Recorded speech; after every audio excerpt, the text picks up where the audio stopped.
I had always thought road trips through Egypt were thrilling in a way that movies never capture.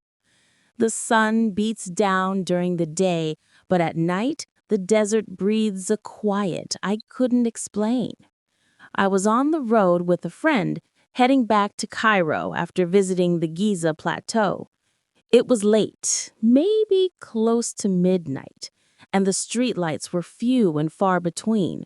The air smelled dry with a faint tinge of dust and sand.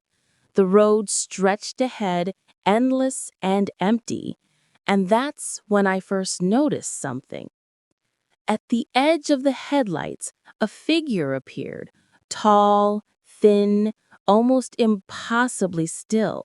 I told myself it was a trick, shadows playing in the desert, but it kept pace with the car. No matter how fast we drove, there it was, standing on the side, yet somehow moving with us. My friend laughed nervously, trying to brush it off. "It's probably someone hitchhiking," he said. But there was something in the posture and the way it seemed to observe us that made my skin crawl. I slowed the car, thinking maybe we'd see who it was. That's when I noticed the photographs. I had taken a few pictures of the pyramids earlier that day on my phone. On a whim, I checked them now, and there it was, first barely visible, then clearer, in every photo I had taken, always at the same distance from the pyramids, always looking directly at the lens. We tried to ignore it, but the road seemed to tighten around us. The desert night was quiet. Too quiet, with only the hum of the tires against asphalt and the occasional distant howl of wind. Every shadow now felt like it could be the figure. I remember gripping the door handle, feeling a cold sweat run down my back. We stopped at a small, deserted rest area. No lights, no sign of life. And then I saw it again, reflected in the rearview mirror, standing there, just beyond the car. My friend froze, staring at it with me. It wasn't human, not exactly. Its limbs were too long, its head tilted at an unnatural angle, yet there was a familiarity to the stance, a deliberate awareness of us. We kept driving, and it vanished, or so we thought. The next morning, under the weak light of dawn, I checked my photos again. There it was, in the distance, always in the background, in corners I hadn't noticed. I began showing them to locals in Cairo. Some shrugged, others laughed, but a few, older men, women, looked genuinely afraid. They told me stories of a shadow that haunts travelers near the pyramids, appearing in photos, following those who dared to come too close after sunset.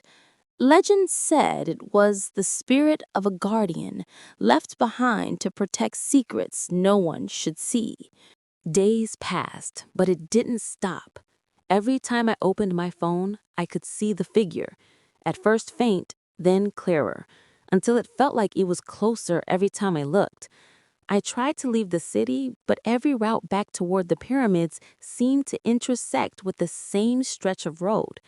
The shadow was persistent, patient, like it had a purpose.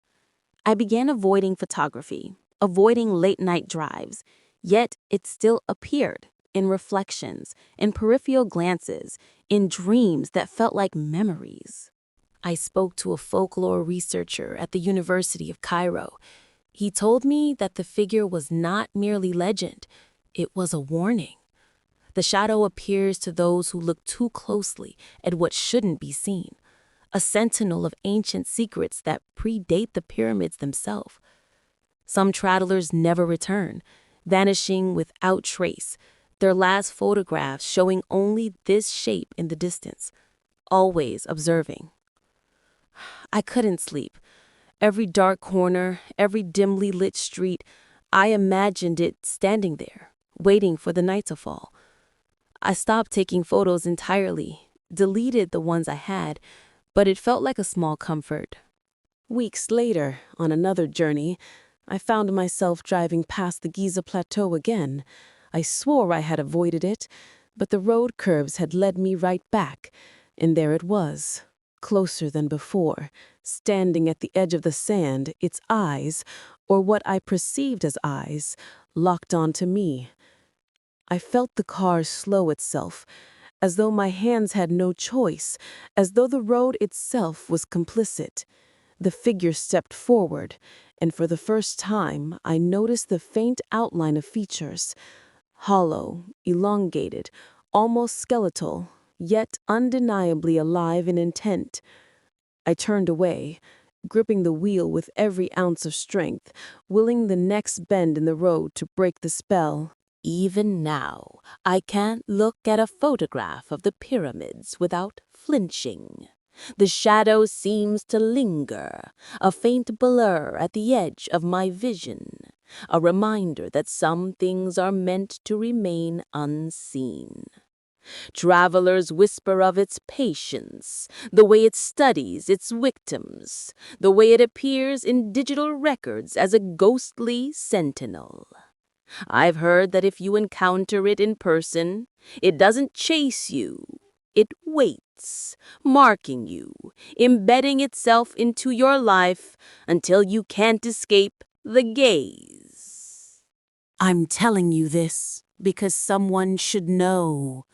If you ever travel those roads at night, if your camera captures more than it should, beware the figure that follows, the shadow at the edge of the desert.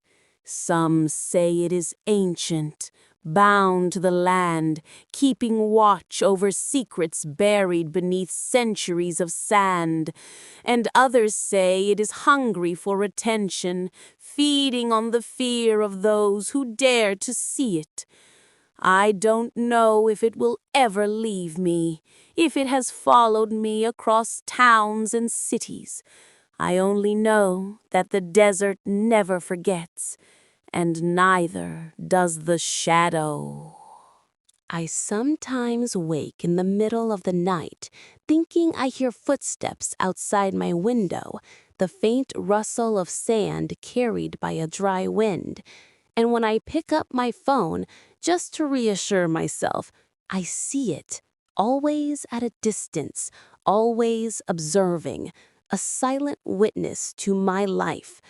The pyramids hold many secrets, but some are alive in ways we cannot comprehend, waiting patiently, with eyes that never blink. And I can't help but wonder how long before it shows me exactly why it follows. I don't take photographs anymore, and I don't drive those roads at night. Yet the fear remains, creeping in at unexpected moments. A shadow at the corner of a room, a figure at the edge of a frame, a whisper carried by the wind. I know it will wait, endlessly patient, until I confront it, or until it decides that I have lingered long enough. And when that happens, I don't know if anyone will hear my story, but for now, I share it with you, hoping someone out there heeds the warning. The desert watches, the shadow waits, and the pyramids keep secrets some eyes were never meant to see.